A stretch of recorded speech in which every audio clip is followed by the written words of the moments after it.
Captain Fayyaz الجھنوں کا شکار تھا۔ اسے بارہا عمران کے ساتھ کام کرنے کا اتفاق ہوا تھا، لیکن اس قسم کے حالات کبھی بھی پیش نہیں آئے تھے۔ کبھی ایسا نہیں ہوا تھا کہ اسے عمران کا وارنٹ گرفتاری جیب میں ڈال کر اس کی تلاش میں سرگردہ رہنا پڑتا۔ فی الحال اس کے پاس دو کیس تھے، ایک تو بوڑھے کروڑ پتی ارشاد کا معاملہ اور دوسرا عمران والا کیس تو خیر اس نے خود ہی اپنے ہاتھ میں لیا تھا، ورنہ وہ تو قطعی سول پولیس کا کیس تھا۔ ان دونوں کی دوستی بڑی عجیب تھی۔ فیاض کبھی عمران کے لیے اپنے دل میں بے پناہ خلوص محسوس کرتا تھا، اور کبھی اسے اتنی نفرت ہو جاتی تھی کہ اس کا تصور بھی گراں گزرتا۔ عمران نے اس سے تیمور اینڈ باٹلے والوں کی کسی غیر قانونی حرکت کا تذکرہ کیا تھا، لیکن اس کی نوعیت ہی نہیں بتائی تھی۔ اس کے بعد ہی ارشاد والا واقعہ سامنے آیا۔ اس کا کچھ نہ کچھ تعلق تیمور اینڈ باٹلے والوں سے بھی تھا۔ پھر ایک ایسی کار میں بم کا دھماکہ ہوا جو تیمور اینڈ باٹلے کی فرم سے تعلق رکھتی تھی۔ ان میں 4 آدمی زخمی ہوئے۔ تیمور اینڈ باٹلے والوں نے کہا کہ وہ کار ان کے یہاں سے چرائی گئی تھی۔ زخمی ہونے والوں نے بھی اس کے اعتراف کیا کہ حقیقتاً وہ اس کار کو چرا لے جانا چاہتے تھے، لیکن وہ اس سے واقف نہیں تھے کہ کار میں کسی جگہ بم چھپا ہوا ہے۔ اس کے بعد ہی تیسرا شگوفہ کھلا، یعنی عمران پر فرم کی طرف سے غبن کا الزام عائد کر کے پولیس کی مدد طلب کی گئی۔ ان سب باتوں کے پیش نظر فیاض نے اپنی تمام تر توجہ اس فرم پر مرکوز کر دی، جس کا نتیجہ یہ نکلا کہ 5ویں حیرت انگیز حقیقت اس کے سامنے آ گئی۔ وہ یہ کہ بوڑھے ارشاد کا بھی کافی سرمایہ فرم میں لگا ہوا تھا۔ اب معاملہ اور زیادہ الجھ گیا۔ فیاض نے ایک بار پھر تیمور کو اپنے آفس میں طلب کیا۔ تیمور نے اپنے مینیجر کو بھیج دیا، خود نہیں آیا۔ فیاض بہت زیادہ جلایا ہوا تھا، کیونکہ ارشاد والے معاملے میں پوچھ گچھ کے دوران میں ان لوگوں نے یہ نہیں بتایا تھا کہ ارشاد بھی فرم کے حصے داروں میں سے تھا۔ وہ تو اتفاقاً اسی تفتیش کے دوران اس کی نظروں سے چند کاغذات گزرے جن سے اس ارشاد کی شراکت کا علم ہوا، ورنہ شاید یہ نقطہ تاریکی ہی میں رہتا۔ فیاض مینیجر پر برس پڑا۔ مجھے اس کا جواب چاہیے کہ یہ بات چھپائی کیوں گئی؟ اس نے کہا۔ جناب، آپ نے اس کے متعلق پوچھا کب تھا؟ مینیجر نے جواب دیا۔ یہ بات بہرحال میرے سامنے آنی چاہیے تھی۔ میں نہیں سمجھ سکتا کہ کس طرح اسے آپ کی تفتیش کا کیا تعلق ہو سکتا ہے۔ یہ ایک کاروباری بات تھی۔ اب آپ نے پوچھا ہے تو ہم بتا سکتے ہیں کہ ارشاد صاحب بھی فرم کے حصے داروں میں سے تھے۔ کتنے کے حصے دار تھے؟ مجھے زبانی یاد نہیں، کاغذات دے کر بتایا جا سکتا ہے۔ اس کے بعد فیاض کی گاڑی پھر ٹھپ ہو گئی۔ اگر اس نے یہ بات فیاض کو پہلے نہیں بتائی تھی تو اس پر کسی اعتراض کی گنجائش نہیں تھی۔ یہ حرکت غیر قانونی نہیں کہی جا سکتی تھی۔ اچانک فیاض کو کار والا حادثہ یاد آ گیا۔ اس نے گفتگو کا رخ اس کی طرف موڑ دیا۔ کار کی چوری کی رپورٹ پہلے ہی کیوں نہیں لکھائی گئی تھی؟ جب علم ہوا تو لکھائی گئی، وہ کار بہت کم استعمال میں رہتی تھی۔ یہ بات بھی ختم ہو گئی، اور فیاض کو اسے 2-4 دھمکیاں دے کر رخصت کر دینا پڑا۔ میں جانتا ہوں، سب سمجھتا ہوں، فیاض نے کہا۔ بس وقت کا انتظار ہے، تم جا سکتے ہو۔ لیکن اس کے فرشتوں کو بھی کسی خاص بات کا علم نہیں تھا۔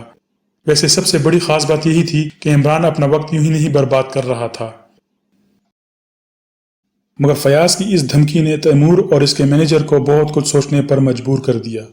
دونوں کافی دیر سے کسی مسئلے پر گفتگو کر رہے تھے۔ اس دھمکی کا مطلب یہ ہے کہ انہیں شبہ ہو گیا ہے، تیمور نے کہا۔ جب یہ بات طارق کو معلوم ہو گئی ہے تو پولیس کیسے لا علم رہ سکتی ہے؟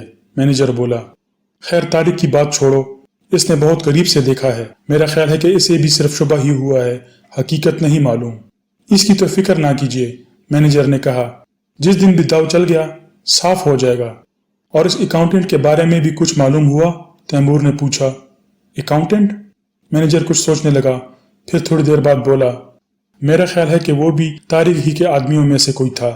اور سنیے، ڈاکٹر فون کا ایک سیٹ میرے کمرے میں بھی ملا ہے۔ میرا خیال ہے کہ طارق کسی منظم گروہ سے تعلق رکھتا ہے، ورنہ مجھے اس طرح چیلنج کرنے کی ہمت نہیں کر سکتا تھا، تیمور بولا۔ مجھے یقین نہیں ہے کہ طارق اب تک زندہ ہو، مینیجر کچھ سوچتا ہوا بولا۔ ٹونی اور بارکر کی ناکامی کے باوجود بھی وہ نہ بچ سکا ہوگا۔ کیوں؟ کس طرح؟ تیمور نے مستبارانہ انداز میں پوچھا۔ میں ابھی آپ کو نہیں بتانا چاہتا تھا، لیکن تذکرہ آ ہی گیا تو سنیے۔ مجھے پہلے ہی سے یقین تھا کہ طارق کو اصلیت کا علم نہیں ہے۔ وہ صرف اتنا جانتا ہے X539 نمبر کی پیٹیاں گودام میں نہیں جاتی، اور اسی سے اس نے اندازہ کیا ہوگا کہ ان پیٹیوں میں کوئی خاص چیز ہوتی ہے۔ ظاہر ہے کہ X539 کا نمبر اس کے لیے خاص کشش رکھتا ہوگا۔ اسی نفسیاتی نقطے کو سامنے رکھتے ہوئے میں نے ایک حرکت کی، وہ 100% کامیاب رہی۔ X539 کی ایک خالی پیٹی میں 2 زہریلے سانپ پیک کیے اور اس پیٹی کو اپنے کمرے میں چھپا دیا۔ شام کو آفس سے جاتے وقت اسے کمرے سے نکالا۔ ناصر آفس کے باہر موجود تھا۔ میں نے خاص طور سے اس پیٹی کا نمبر دکھانے کی کوشش کی، لیکن اس انداز میں کہ اسے اداکاری کا شبہ نہ ہو سکے۔ ناصر پیٹی کو میرے ہاتھ میں دیکھتے ہی وہاں سے کھسک گیا اور میں کار میں بیٹھ کر چل پڑا۔ کچھ ہی دیر بعد میں نے محسوس کیا کہ ایک موٹر سائیکل میری کار کا تعاقب کر رہی ہے۔ موٹر سائیکل پر طارق تھا۔ میں نے رفتار تیز کر دی۔ گھر تک پہنچنے کے لیے مجھے ایک ویران سڑک سے گزرنا پڑتا ہے۔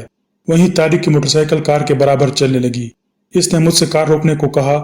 میری کار اور موٹر سائیکل ساتھ ہی رکی اور طارق نے جپٹ کر پیٹی اٹھا لی جو کار کی پچھلی سیٹ پر پڑی ہوئی تھی۔ اس کے ایک ہاتھ میں ریوالور تھا۔ پیٹی پر قبضہ کر لینے کے بعد اس نے تحکمانہ لہجے میں کہا، بس اب جاؤ، کوئی حرکت کرو گے تو بے دریغ گولی مار دوں گا۔ بہرحال میں وہاں سے روانہ ہو گیا۔ ٹونی اور بارکر پہلے ہی سے اس کے پیچھے لگے ہوئے تھے۔ میں نے انہیں سمجھا دیا تھا کہ وہ اسے پیٹی کھولنے کا موقع ہی نہ دیں۔ میں چاہتا تھا کہ وہ جنگل میں اپنی کمینگاہ میں پہنچ کر اسے کھولے اور پھر اندھیرے میں اسے سنبھلنے کا موقع نہ مل سکے، مگر وہ تو اس وقت تک زندہ تھا، تیمور نے کہا۔ جی ہاں، اور مجھے یقین ہے کہ اس نے اس وقت تک اسے کھولا نہیں تھا۔ ٹونی اور بارکر نے یہی رپورٹ دی ہے۔ پھر ٹونی اور بارکر سے اس پر حملہ کروانے کی کیا ضرورت تھی؟ تیمور نے پوچھا۔ میں نے ان گدھوں سے یہ ہرگز نہیں کہا تھا کہ وہ اس پر حملہ کریں۔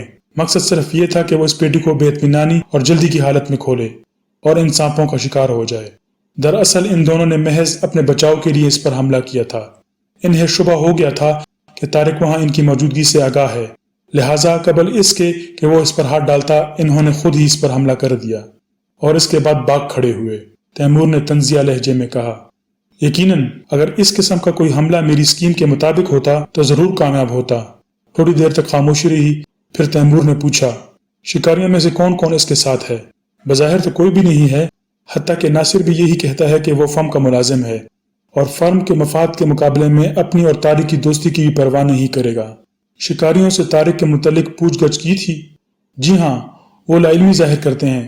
انہوں نے اسے حملے کی رات کے بعد سے اب تک نہیں دیکھا۔ ناصر کیمپ میں موجود ہے؟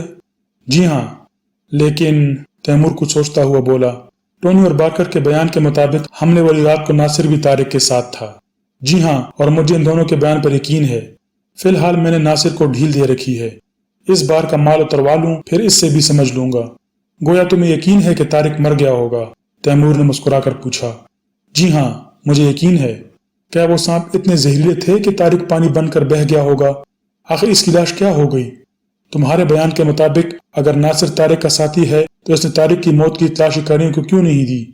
ظاہر ہے کہ وہ اس کی کمینگاہ سے واقف رہا ہوگا۔ اوہو، منیجر نے لاپرواہی سے اپنے شانوں کو جنبش دی۔ اگر وہ زندہ بھی ہے تو کیا ہوا؟ میں اسے ٹھکانے لگا دینے کا ذمہ لیتا ہوں۔ اتنی دیر بعد ایک بات کام کی کہی تم نے۔ خیر، ہٹاؤ ان تذکروں کو۔ میں یہ کہنا چاہتا تھا کہ اس بار مال اتارنے میں احتیاط برتی جائے۔ طارق کی وجہ سے نہیں کہہ رہا، بلکہ پولیس۔ کیپٹن فیاض کی دھمکی کچھ نہ کچھ معنی ضرور رکھتی ہے۔ عمران ٹھیک 9 بجے رات کو طارق کی کمینگاہ میں داخل ہوا۔ آج اس کا حلیہ کچھ اور تھا۔ طارق اسے دیکھتے ہی کلہاڑا ٹیک کر اٹھا۔ ہیچدان عبد المنان میری جان، عمران نے سینے پر ہاتھ رکھ کر جھکتے ہوئے کہا۔ ہاں، یہ تم ہو؟ طارق نے متحیرانہ انداز میں کہا۔ 100% میں ہوں۔ یا تم آدمی ہو یا شیطان؟ شیطانوں کو آدمی اور آدمیوں کو شیطان معلوم ہوتا ہوں، باقی سب خیریت ہے۔ کیا رہا؟ بتاتا ہوں، تم فکر نہ کرو۔ پہلے مجھے کافی پلواؤ، بہت تھک گیا ہوں۔ طارق نے کافی کا برتن انگیٹھی پر رکھ دیا اور اپنے پائپ میں تمباکو بھرتا ہوا بولا، اگر تم نے کوئی بری خبر سنائی تو میں بہت بری طرح پیش آؤں گا، کیونکہ آج تم نے مجھے یہاں سے نہیں نکلنے دیا۔ اگر اس بار کی پیٹیاں ہمارے ہاتھ نہ آئیں تو بہت برا ہوگا۔ ہو سکتا ہے کہ پھر آئندہ وہ کوئی اور دوسرا طریقہ اختیار کریں۔ میں تمہاری طرح الاڑی نہیں اکاڑی، کیا کہتے ہیں اسے، اناڑی، میں تمہاری طرح اناڑی نہیں ہوں، ہمیشہ پکا کام کرتا ہوں۔ پیٹیاں اڑا دی تم نے؟ طارق سیدھا ہو کر بیٹھتا ہوا بولا۔ بس اڑی ہی سمجھو۔ کیا مطلب؟ میں انہیں ان کے گھر تک پہنچا آیا ہوں۔ صاف صاف بتاؤ۔ طارق جنجلا گیا۔ صاف صاف بتا رہا ہوں۔ عبد المنان، طارق غرایا۔ ارے تو بگڑتے کیوں ہو؟ پہلے مجھے کافی لینے دو، پھر اطمینان سے بتاؤں گا۔ मैं बहुत बुरा आदमी हूँ, तारिक ने कुल्हाड़े के दस्ते को मजबूती से पकड़ते हुए कहा। गलत कहते हो तुम, सूरत से मियाँ आदमी मालूम होते हो। अगर दाढ़ी रख लो तो हम जैसे लोग भी तुम्हारा एहतराम करें। चलो काफी पिलाओ यार, क्या तुम्हें मुझ पर एतबार नहीं है? उंडेल कर पी लो, तारिक ने नाखुशगवार लहजे में कहा। इमरान ने महसूस किया कि इसका बायां हाथ कुल्हाड़े के दस्ते पर है और दाहिना जेब में। वो जानता था कि तारिक रिवॉल्वर भी रखता है, लेकिन वो बड़ी बेपरवाही से कप में काफी उंडेलने लगा।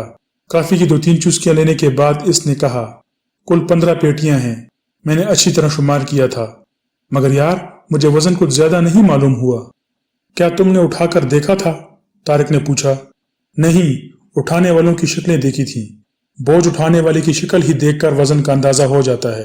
गालिबन तुम समझ गए होगे। हाँ, मैं समझ गया हूँ, लेकिन तुमने कहा था कि मैं इन्हें रास्ते ही से गायब कर दूंगा। हाँ, मैं जादूगर हूं ना। छू किया और मामला साफ। यार तारिक, तुमने अकल तो नहीं बेच खाई?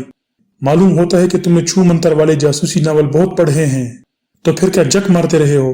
तारिक फिर जल्ला गया। चलो यही समझ लो, लेकिन मैं अभी थोड़ी देर में तुम्हारी आंखें खोल दूंगा। तारिक कुछ ना बोला। वो तेज नजरों से इमरान को घूर रहा था। इमरान सर झुकाए काफी पीता रहा। फिर प्याला खाली करने के बाद इसे जमीन पर पटक कर आस्तीन से होंठ खुश्क करने लगा। मैं समझा, तारिक गुर्राया, तुम्हारी नीयत में फतूर आ गया है और तुम अकेले ही हजम करना चाहते हो। बस अब चुप रहो, वरना मुझे भी गुस्सा आ जाएगा, और मुझे गुस्से आने का मतलब ये होता है कि मैं हफ्तों अस्पताल में पड़ा रहूं। बताओ, वो पेटियां कहाँ हैं? तारिक ने किसी सांप की तरह पुपकार कर रिवॉल्वर निकाल लिया। अरे अरे, वाह यार, नेकी और पूछ पूछ। लाहौला वाला कुवत, लाहौल वाला, शायद मैं गलत बोल रहा हूँ। वो क्या मुहावरा है, नेकी का फल नहीं क्या कहते हैं? तुम ही बताओ, मैं कौन सा मुहावरा इस्तेमाल करना चाहता हूँ इस मौका पर। मौका का कोई शेर याद नहीं है, वरना वही सुनाता। पेटियां कहाँ हैं? तारिक गरज कर बोला। वो बात को पूछना, पहले मुहावरा। आहा, याद आ गया, नेकी बर्बाद गुनाह लाजिम। लो, दूसरा भी याद आ गया, गालिबन हातिमताई का मुहावरा है, नेकी कर दरिया में डाल। वैसे उर्दू के एक मुसन्निफ ने शादी कर दरिया में डाल भी लिखा है। जो भी पसंद आए इस मौके के लिए मुंतखब कर लो। तुम नहीं बताओगे? सुनो, जेफरसन रोड पर खाद बनाने के कारखाने के करीब ही एक इमारत है। इसके अलावा वहां और कोई इमारत नहीं है। वो पेटियां इसी इमारत में हैं, रीगल लाज में। तारिक जल्दी से बोला। ओह, वो इमारत तैमूर ही की मलकियत है। मैं अभी 1 घंटा पहले इन दोनों को इसी इमारत में छोड़कर आया हूँ, इमरान ने कहा। पेटियां वही हैं? तारिक ने पूछा। हाँ हाँ, वो दोनों भी वही हैं, इनके अलावा कोई नहीं है। हम इन्हें दिन दहाड़े लूट सकते हैं। इस गलतफहमी में ना रहना, तारिक ने संजीदगी से कहा। तैमूर और मैनेजर दोनों ही खतरनाक आदमी हैं। दौलत ने इन्हें बज़ाहिर शरीफ बना रखा है, लेकिन वो मुर्दारखोर गिदड़ों से भी बदतर हैं। ख़ुसूसन तैमूर के हाथ में अगर रिवॉल्वर हो तो वह दीवाना हो जाता है। अरे छोड़ो भी, अभी तुम भी तो दीवाने हो गए थे, फिर क्यों जेब में रख लिया रिवॉल्वर? अरे हम वो हैं कि तोपों का रुख फेर दें। चलो उठो, अगर इसी वक्त सारी पेटियां समेट ना लूं तो मुंह पर थूक देना, या मुझसे कहना मैं चांद पर थूकूंगा और वो उलटकर खुद मेरे मुंह पर आ जाएगा। वाह, मुहावरा। मुहावरा नहीं, काम की बात करो। तुम्हारी स्कीम क्या है? दोनों को पकड़कर खूब अच्छी तरह मुरम्मत करेंगे और उनकी आंखों के सामने सारी पेटियां निकाल लाएंगे। क्या तुम ये समझते हो कि वो इसकी रिपोर्ट पुलिस को दे सकेंगे? कुछ कहा नहीं जा सकता। मुझे यकीन नहीं है कि वो इस इमारत में तन्हा ही होंगे। अच्छा, तो तुम ही अपनी स्कीम बताओ, इमरान ने कहा। मेरी स्कीम फिलहाल कोई भी नहीं है। इन पेटियों का इस इमारत तक पहुंच जाना अच्छा नहीं हुआ। ना तुमने खुद कुछ किया और ना मुझे करने दिया। तुम क्या जानो कि मैंने क्या किया है? मेरी जगह होते तो आंखें निकल पड़ती। और क्या किया है तुमने? घुर की बातें तो मैं अपने बाप को भी ना बताऊंगा। मैंने तुमसे पेटियों का वादा किया है, वो तुम्हें इस वक्त से लेकर 3 बजे के अंदर अंदर मिल जाएंगी। दिल चाहे मेरी मदद करो, ना दिल चाहे ना करो। मैं तुमसे इसके लिए नहीं कहूंगा, बस दूर से तमाशा देखते रहना। 11 बजे तक खाद के कारखाने की आखिरी शिफ्ट चलती है, इसके बाद वो बंद कर दिया जाता है। हमें इसके बंद होने का इंतजार करना पड़ेगा। बहरहाल मैं ठीक 12 बजे इस इमारत में दाखिल हो जाऊंगा, समझे? वहां पहुंचकर क्या करोगे? अंडे दूंगा, इमरान झंझला गया। तुम्हें इससे क्या सरोकार कि मैं क्या करूंगा? पेटियां तुम मुझसे ले लेना। अगर तुम्हें इन दोनों से खौफ मालूम होता है तो बाहर ही मेरा इंतजार करना। मैं तुम्हें मजबूर नहीं करूंगा। अगर मैं मारा जाऊं तो दुम दबाकर भाग आना बस। तुम मुझे बुजदिल समझते हो? तारिक गुर्राया। बातें तो बुजदिलों की सी ही करते हो। चलो उठो, तारिक इसका बाजू पकड़कर खींचता हुआ बोला। मगर मैं नासिर को नहीं ले जाऊंगा। क्यों? बेवकूफ आदमी है, काम बिगड़ जाएगा। वो तुम्हारी तरह ज़हीन और मामला फहम नहीं है। तो चलो। तुम्हारी मोटरसाइकिल कहाँ है? इमरान ने पूछा। चलो, वो भी मिल जाएगी। तारिक ने अपना रिवॉल्वर लोड किया, कुछ ज़ायद कारतूस भी जेब में डाले और वो दोनों गार से निकल आए। तारिक ने मोटरसाइकिल एक जगह झाड़ियों में छुपा रखी थी।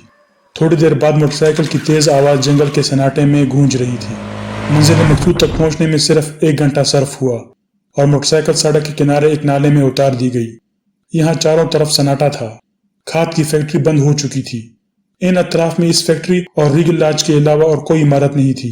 वो दोनों रीगल लॉज की तरफ बढ़ने लगे। बाहर की तरफ खुलने वाली किसी भी खिड़की में रोशनी नहीं दिखाई दे रही थी। यहाँ कुत्ते जरूर होंगे, तारिक बोला। हैं, सिर्फ 2 अदद, और वो अंदर अपने बिस्तरों पर दराज होंगे, लेकिन इनमें से एक भी भौंकना नहीं जानता। वो सिर्फ काटने वाले कुत्ते हैं। खैर आओ। इमरान ने आगे बढ़कर एक खिड़की के शीशे तोड़े और हाथ अंदर डालकर चटखनी नीचे गिरा दी। फिर खिड़की खोलकर वो दोनों अंदर कूद गए। चारों तरफ तारीकी थी। इमरान ने जेब से टार्च निकाली और वो इसकी मध्यम सी रोशनी में आगे बढ़ते चले गए। अभी तक इन्हें टार्च की रोशनी के अलावा और कोई दूसरी रोशनी नहीं दिखाई दी थी। वो खामोशी से मुख्तलिफ कमरों से गुजरते रहे। अचानक वो बेतहाशा चौंके, क्योंकि वो जिस कमरे से गुजर रहे थे वो यकबयक रोशन हो गया था। तुम दोनों अपने हाथ ऊपर उठा लो, किसी ने पुश्त से कहा, और इमरान धड़म से पीछे की तरफ चारों खाने चित गिरा। तारिक इसकी इस हरकत पर बुखला गया, क्योंकि इसने फायर की आवाज भी नहीं सुनी थी। 2 रिवॉल्वरों की नालें इसकी तरफ उठी हुई थी। तुम इसे देखो, तैमूर ने मैनेजर से कहा। इशारा इमरान की तरफ था।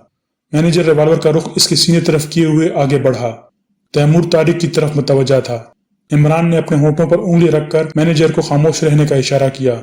इमरान इस वक्त अब्दुल मनान के हुलिये में नहीं था, वरना शायद तारिक से पहले इसका खात्मा कर दिया जाता। बहरहाल इमरान की इस बेतकल्लुफाना इशारेबाजी पर मैनेजर बुखला जरूर गया था। वो रिवॉल्वर की नाल इसके सीने की तरफ उठाए हुए हैरत से पलकें झपका रहा था। इमरान ने मुस्कुराकर इसे आंख मारी और बराबर मुस्कुराता रहा। मैनेजर भी ख्वामख्वाह मुस्कुरा पड़ा, लेकिन फिर इस हमाकत का एहसास होते ही फौरन संजीदा हो गया। नहीं पहचाना? इमरान ने बेतकल्लुफाना अंदाज में कहा। इस साले को बड़ी मुश्किल से फांस कर लाया हूँ। इमरान ने यह बात इतनी ऊंची आवाज में कही थी कि तारिक और तैमूर भी चौंके बगैर ना रह सके, और तारिक ने इमरान को एक गंदी सी गाली दी। तुम कौन हो? मैनेजर ने नरम लहजे में पूछा। इसका रिवॉल्वर वाला हाथ खुद ब खुद नीचे झुक गया। वो गैर इरादी तौर पर इमरान के करीब आ गया था। अचानक इमरान ने लेटे ही लेटे दोनों पैर जोड़कर इसके पेट पर रसीद कर दिए और वो एक भयानक चीख के साथ तैमूर पर जा पड़ा। दोनों फर्श पर ढेर हो गए। तारिक, संभालो इन्हें, इमरान चीखा। तारिक इससे पहले ही होशियार हो चुका था और फिर इन दोनों को फर्श से उठना ना नसीब हुआ। तारिक और इमरान ने घूंसे मार मार कर इनके हवास दुरुस्त कर दिए थे। दोनों के रिवॉल्वर इनसे बहुत दूर पड़े हुए थे। अब इन्हें बांध दो, इमरान ने कहा। रेशम की डोर मेरी जेब में मौजूद है। इन दोनों में बिल्कुल सकत नहीं रह गई थी। इस दौरान इनके मुंह से एक लफ्ज भी नहीं निकला था। तारिक और इमरान ने इनके हाथ पैर बांधकर एक तरफ डाल दिया। यार, मैं तो डर गया था, तारिक ने शिकायत आमेज लहजे में कहा। उस्ताद मानते हो या नहीं? इमरान ने कहा। मानता हूँ। मैंने तो पहले ही कहा था कि मुझे तुम्हारी शागिर्दी इख्तियार करनी पड़ेगी। फिर तारिक एक कुर्सी पर बैठकर पाइप में तंबाकू भरने लगा। तुम यहीं ठहरो, इमरान ने इसे कहा। मैं जरा देखूं कि वो पेटियां कहाँ हैं। नहीं हैं, वो यहाँ नहीं हैं, दफतन तैमूर हलक फाड़ कर चीखा। अब्दुल मनान कभी गलत बात नहीं कहता। अब्दुल मनान? दोनों के मुंह से बैक वक्त निकला। जी हाँ, मुलायजा फरमाइए। इमरान ने अपनी मसनूई मूछें उखाड़ी और नाक पर से प्लास्टिक का खोल भी उतार दिया और फिर मुस्कुरा कर बोला, अब आप लोग चवन्नी वाले तमाशाइयों की तरह तालियां बजाइए। वो इन तीनों को वहीं छोड़कर कमरे से निकल गया। इन दोनों के रिवॉल्वर भी अपने साथ ही लेता गया था। क्यों तैमूर साहब, अब क्या ख्याल है? तारिक ने पाइप सुलगाकर आराम कुर्सी पर नींद दराज होते हुए कहा। तुम क्या करना चाहते हो? तैमूर ने कहा। मैं तो सिर्फ पेटियां ले जाऊंगा और तुम लोगों का क्या हशर होगा इसका फैसला मेरा साथी करेगा। इन पेटियों में क्या है? तैमूर ने पूछा। जो कुछ भी हो, मुझे इससे बहस नहीं है। इन पेटियों में लाखों रुपए का माल है। तैमूर के होंठों पर शैतानी मुस्कुराहट नाचने लगी। लेकिन तुम इससे फायदा उठाने की हिम्मत भी नहीं कर सकोगे। जानते हो इनमें क्या है?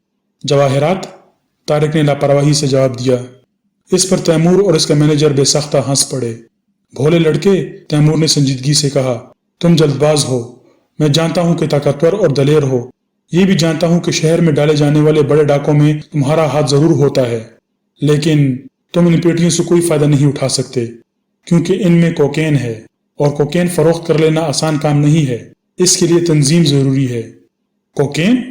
तारिक के हाथ से पाइप छूट पड़ा। नहीं, तुम मुझे धोखा देने की कोशिश कर रहे हो। वो मरदूद गया है, अभी तुम खुद देख लेना। तारिक का मुंह लटक गया। ऐसा मालूम हो रहा था जैसे वो खुद को बेवकूफ महसूस कर रहा हो। बोलो, करते हो मामला? तैमूर ने इसे खामोश देखकर कहा।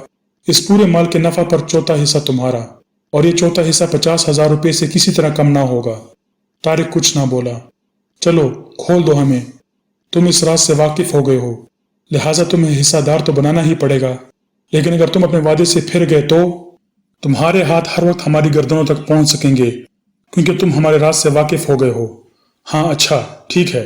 तारिक ने खोलने के लिए उठा ही था कि इमरान कमरे में दाखिल हुआ। यार अब्दुल मन्नान, तारिक ने कहा, सारी मेहनत बर्बाद हो गई। क्यों, क्या हुआ? तारिक ने तैमूर से जो कुछ सुना था दोहरा दिया और फिर बोला, नफा का चौथा हिस्सा कम नहीं होगा, इसमें से आधा तुम्हारा और आधा मेरा। चलो खोलो इन्हें। मुझे कोई इतराज नहीं है, मगर ठहरो, इस तरह इसकी बात पर यकीन कर लेना ठीक नहीं है। इनसे बाकायदा तहरीरी इतराफनामा हासिल किया जाए, इसे हम अपने पास रखेंगे ताकि हमें नफा की रकम हमेशा मिलती रहे। हम कोई तहरीर नहीं देंगे, तैमूर गुर्राया। तुम क्या, तुम्हारे बाप भी देंगे। मैं तारिक की तरह भोला नहीं हूं, समझे? मैं कोकेन की फरोख्त का इंतजाम भी कर सकता हूं। नहीं तारिक, इन्हें उठाकर इस कमरे में ले चलो जहां लिखने की मेज है। जल्दी करो यार। चलो भी। इन दोनों को उठाकर दूसरे कमरे में लाया गया। यहाँ खून भी मौजूद था और लकड़ी की 15 अदद पेटियां एक ढेर की सूरत में पड़ी हुई थी। तुम्हारा जो दिल चाहे करो, तैमूर चीखा, लेकिन हमसे कोई तहरीर हरगिज नहीं ले सकते। इमरान हंसने लगा। फिर इसने तारिक से कहा, जरा अपना रिवाल्वर तो निकालना, इन्हें अपने बहुत से राज उगलने पड़ेंगे। तारिक ने रिवाल्वर निकालकर इमरान की तरफ बढ़ा दिया। इमरान ने बाएं हाथ में रिवाल्वर पकड़ा और दाहिने हाथ से तारिक के जबड़े पर एक जोरदार घोंसा रसीद कर दिया। अरे अरे, ये क्या? तारिक फर्श पर ढेर होता हुआ चीखा। नफा की रकम का चौथा हिस्सा। इसका आधा मुझे दे सकते हो तो दे दो। इमरान ने इसे उठने का मौका नहीं दिया। इस पर बड़ी तेजी से घोंसों, थप्पड़ों और लातों की बारिश करता रहा। अबे क्या पागल हो गया है? तारिक ने इसकी गर्दन पकड़ने की कोशिश करते हुए कहा। नहीं, ना आधा ना चौथाई। ये सारी कोकेन मैं हजम करूंगा। मुझसे जो बचेगी वो मेरे बाल बच्चे खाएंगे, इमरान ने कहा, और इसका हाथ मरोड़कर इसे औंधा कर दिया। फिर पुश्त पर घुटना टेक कर जेब से रेशम की तीसरी डोर निकाली और देखते ही देखते इसके हाथ पुश्त पर बांध दिए। इस दौरान में तारिक के मुंह से गालियों को तूफान उमड़ता रहा। तैमूर और मैनेजर बेतहाशा हंसते रहे। क्यों तारिक, अब कैसी रही? तैमूर ने जले बुने लहजे में कहा, तुमने जो कुआं अपने मालिक के लिए खोदा था, इसी में खुद भी गिर गए। ये बात तुमने पति की कही है तैमूर साहब, इमरान सर हिलाकर बोला। फिर वो फोन की तरफ बढ़ा और किसी के नंबर डायल करके माउथपीस में बोला, hello, intelligence bureau, captain Fayyaz कहाँ हैं? घर पर? अच्छा शुक्रिया। इमरान डिस्कनेक्ट करके दूसरे नंबर डायल करने ही जा रहा था कि तीनों बैक वक्त चीखे, ये तुम क्या करने जा रहे हो? इस कोकेन की तकसीम का इंतजाम। आखिर मैं अकेले कितनी खाऊंगा? इमरान ने इंतहाई संजीदगी से जवाब दिया और कैप्टन फयाज के नंबर डायल करने लगा। तुम्हें इससे क्या फायदा पहुंचेगा? तैमूर गिड़गिड़ाया। चलो नफा की आधी रकम पर मामला तय कर लो। तय करने की क्या जरूरत है, नफा की पूरी रकम हर हाल में मेरी है, इमरान ने कहा। फिर माउथपीस में बोला, हेलो, क्या सो रहे थे? हाँ हाँ, मैं ही बोल रहा हूँ मेरी जान, अब्दुल मन्नान, यानी कि Ali Imran MSc PhD Gurdaspur. Hello, हाँ आओ गिरफ्तार कर लो मुझे। मिस्टर तैमूर भी यहाँ मौजूद हैं और इनके मैनेजर भी, और एक तीसरा मुर्ग जिसकी तुम्हें अरसा से तलाश थी, वही जिसने 3 माह गुजरे बैंक ऑफ चाइना में डाका डाला था। इसका नाम तारिक है। वहाँ की तिजोरियों पर पाए जाने वाले उंगलियों के निशानात और तारिक की उंगलियों के निशानात में तुम कोई फर्क नहीं पाओगे। अच्छा तुम ही बताओ कि मैं कहाँ से बोल रहा हूँ? जेफरसन रोड, खाद की फैक्ट्री के सामने रीगल लॉज है। ये इमारत तैमूर ही की मलकियत है। ये तीनों मुझे बेतहाशा गालियां दे रहे हैं, इसलिए फौरन आओ। इस वक्त मेरे कब्जे में लाखों रुपए की कोकेन है। हाँ मेरी जान, क्यों मजा आ गया? जल्दी आओ, कई रातों से पूरी नींद नहीं नसीब हुई। Hurry up. तो तुम? तैमूर हिकला कर रह गया। हाँ मैं अली इमरान उर्फ अब्दुल मन्नान, जो चाहो समझ लो। तुमने मेरा नाम तो पहले ही सुना होगा। कमरे पर सकूत तारी हो गया। दूसरे दिन शाम को कैप्टन फयाज इमरान के फ्लैट में दाखिल हुआ। इमरान अपने नए नौकर को डार्विन का मसला इर्तिका समझा रहा था और वो इतना मुनहमिक था कि इसे फयाज के आने की खबर ना हुई या हो गई हो, इमरान की बात इमरान ही जाने। बहरहाल इसके अंदाज से यही जाहिर हो रहा था कि इसे फयाज की आमद का इल्म नहीं है। वो अपने अनपढ़ नौकर से कह रहा था, अब लैमार्क और डार्विन के नजरिए इर्तिका का फर्क समझने की कोशिश करो। समझने की कोशिश करोगे? जी हाँ साहब, नौकर ने सदतमंदाना अंदाज में कहा। लेकिन एक साहब आए हैं। Hello super Fayaz. इमरान दरवाजे की तरफ मुड़कर मुसरत आमेज लहजे में चीखा। भाई मैं मुखिल हुआ, फयाज मुस्कुरा कर बोला। तुम इस वक्त अपनी जिंदगी का एक अहम काम सरंजाम दे रहे थे। बहरहाल मैं तुम्हें एक हैरत अंगेज खबर सुनाने आया हूँ। हाय, क्या बचा हुआ है तुम्हारे? इमरान पुरमुसरत लहजे में चीख कर खड़ा हो गया। फयाज सिर्फ बुरा सा मुंह बनाकर रह गया, लेकिन इसने जेब से एक लिफाफा निकालकर इमरान के सामने डाल दिया। इमरान लिफाफे से खत निकालकर बुलंद आवाज में पढ़ने लगा। फयाज साहब, मैं इरशाद आपसे मुखातिब हूँ। अखबारात में तैमूर एंड बाटले वालों के जराइम के मुतल्लिक पढ़ने के बाद आपको ये खत लिख रहा हूँ। मैं भी इस फर्म का एक हिस्सादार था, लेकिन इनकी गैर कानूनी बिजनेस में मेरी शराकत नहीं थी। अरसे से मुझे इन लोगों पर शुबा था, लेकिन मैं खुलकर कोई बात नहीं कह सकता था, क्योंकि मेरे पास अपने दावे की दलील में कोई ठोस सबूत नहीं था। मुझे बात जराए से सिर्फ इतना मालूम हो सका था कि वो गैर कानूनी तौर पर मनशियात की दरामद और बरामद करते हैं। मैंने अपना सरमाया इस फर्म से निकालने की कोशिश की, लेकिन तैमूर के हथकंडों ने मुझे इसमें कामयाब ना होने दिया। मैं पुलिस से भी शुबे का इजहार कर सकता था, लेकिन जाहिर है कि मुझसे सबूत जरूर मांगा जाता। लिहाजा मैंने काफी गौर करने के बाद पुलिस को इस फर्म की तरफ मुतवज्जा करने के लिए ये सारा ड्रामा मुरतब किया था। हड्डियों के ढांचे की हकीकत तो आप पर वायजा हो चुकी है। इसके अलावा दूसरी बातें भी 100% मुहमिल थी। राजिया की वैनिटी बैग में मैंने ही सांप रखवाया था, और वो सांप कतई बेजरर था। मैं जानता था कि वो इस दिन यकीनी तौर पर शोरूम में जाएगी। बहरहाल मैं अपने मकसद में कामयाब हो गया, लेकिन आपकी कामयाबी काबिल रश्क है। ये सब कुछ कर डालने के बावजूद भी मुझे यकीन नहीं था कि पुलिस इनकी गैर कानूनी हरकतों का सुराग भी पालेगी।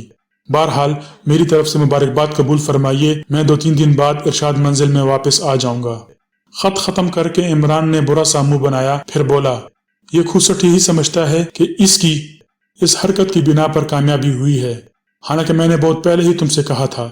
तुम्हें याद होगा कि मैंने तुमसे कहा था कि इरशाद वाले मामले की जितनी ज्यादा पब्लिसिटी हो इतना ही अच्छा है, और राजिया के वैनिटी बैग वाले सांप की तशहीर खास तौर से की जाए, क्योंकि मुझे पहले ही शुबा हो गया था कि इरशाद इस तरह किसी खास वाक़े की तरफ इशारा करना चाहता है जिसमें तैमूर एंड बाटले वाले मलबूस हैं।